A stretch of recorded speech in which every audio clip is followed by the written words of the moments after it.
BJP की क्या मनोदशा है और कांग्रेस कैसी पार्टी है, ये बात कौन पहुंचाएगा हमें? ये बात पहुंचाता है संगठन का हर वो कार्यकर्ता ये बात वहां तक, क्योंकि उनके लोग भी उसी तरीके से संगठन के थ्रू पहुंचा रहे हैं। जैसे चौहान साहब ने बताया, वो लोग धार्मिक राजनीति करते हैं, जाति पाति की राजनीति करते हैं, वो लोग धर्म के नाम पे लोगों को बांटने की कोशिश करते हैं और एक संख्या में जुटाने की कोशिश करते हैं। जब हमारा देश आजाद हुआ था 1947 में, जब दो मुल्क बने थे, दुर्भाग्यवश कुछ लोगों ने डिसाइड किया हमें वहां जाना है, लेकिन कुछ लोगों ने ये निर्णय लिया कि हमें धर्म से ऊपर इस जमीन में जहां हमारे पुरख हैं, हमें इस जमीन को चुनना है, और उस जमीन को चुना और वो आज हमारे साथ भाईचारे के साथ रह रहे हैं। लेकिन ये लोग एक बड़ी दीवार खड़ी करना चाहते हैं और उसका राजनीतिक फायदा लेना चाहते हैं। लेकिन ये बातें समझाएगा कौन?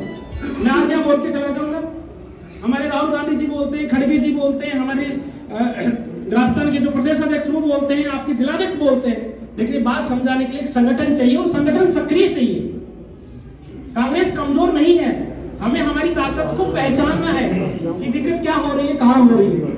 तो पार्टी ने 2025 के साल को इस तरीके से समझाया कि हम हमारी बातों को लोगों तक पहुंचाएं। जो बहुत से लोग संगठन में ऑलरेडी हैं, जो अपनी परफॉर्मेंस नहीं दे पा रहे हैं, अपनी बात को लोगों तक नहीं पहुंचा पा रहे हैं, जिससे लगता है कि कांग्रेस कमजोर हो रही है, क्योंकि संगठन के लोग ही बूथ तक काम करते हैं, वही लोगों को घरों से निकाल के लाते हैं, वही लोगों की विचारधारा सेट करते हैं। तो ऐसा क्यों नहीं हो पा रहा है?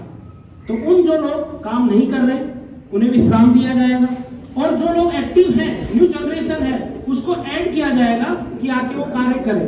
मुझे गैसाल साहब से बात करने के दौरान पता चला कि मकराना का जो शहर है वो कांग्रेस का एक स्ट्रॉन्ग होल्ड एरिया है, बहुत अच्छी बात है।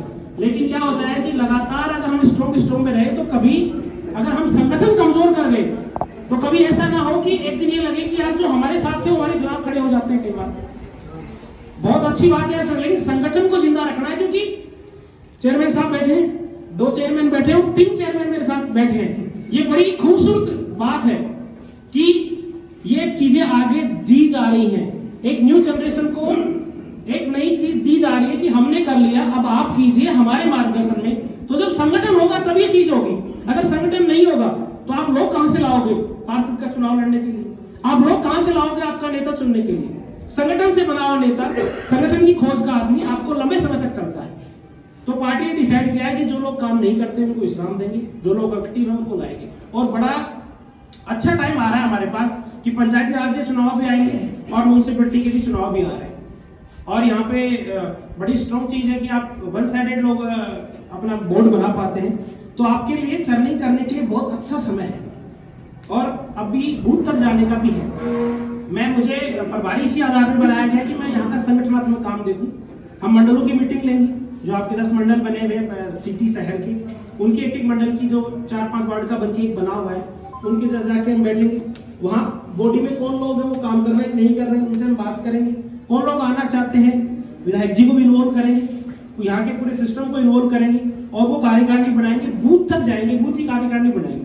तो हमारे पास अच्छा मौका है, हम संगठन बन जाएगा। उस दिन हम ये बता पाएंगे कि कांग्रेस क्या है।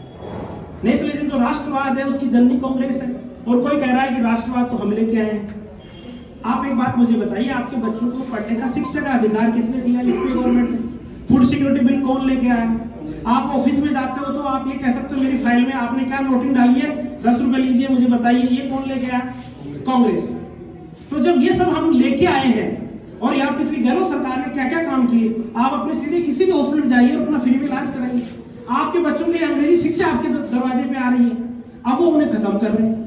तो ये बातें कहने में गुस्सा है आपके नेताओं में, आपके सिस्टम में, लेकिन कॉमन मैन तक, जो आम आदमी है, उस तक हमारी बात प्रभावी रूप से नहीं पहुंच पा रही है। तो कहीं ना कहीं हम कांग्रेस को कमजोर नहीं कह सकते, हम ये कह सकते हैं कि इंट्रोस्पेक्टिवली हमारा ऑर्गेनाइजेशन कहीं ना कहीं वीक है, और वीक के कई कारण हो सकते हैं। ठहरे हुआ पानी है वो थोड़ा सा धुंधला हो जाता है, उसे साफ करने की जरूरत है। तो हमारे राष्ट्रीय नेतृत्व का मैसेज है, और हमारे जो राजस्थान प्रदेश कांग्रेस कमेटी है उसका मैसेज है। तो उस मैसेज को मैं आप लोगों तक लेके आया हूँ, और ये प्रक्रिया में आप लोगों को पार्टी का साथ देना है, और हमें मिलकर एक मजबूत कांग्रेस बनानी है। और मकराना में जिस तरीके से बूथ पे वोटिंग का पैटर्न दिखता है कि 1000 वोट में से 950 कांग्रेस को जा रहे हैं, ऐसे ही संगठन भी मजबूत दिखे, यहाँ की प्रेजेंस 100% हो, कोई दिक्कत ना आए कि कोई 3 मिनट में आउट हुआ है, वो मकराना से नहीं हुआ जी। मकराना की हर मीटिंग में हर आदमी उपलब्ध था। अगर किसी के घर में स्वास्थ्य को पर्सनल व्यक्तिगत रूप से वो आ गया तो उस पर टिप्पणी हम कर देंगे जी, ये उपलब्धि माना जाए। किसी की मजबूरी का भी हम नहीं कहेंगे कि जब वो कहीं अपने काम में लगा हुआ है तो हम उसको एब्सेंट दिखाएंगे, लेकिन वो कहीं ना कहीं सक्रिय दिखे हमें।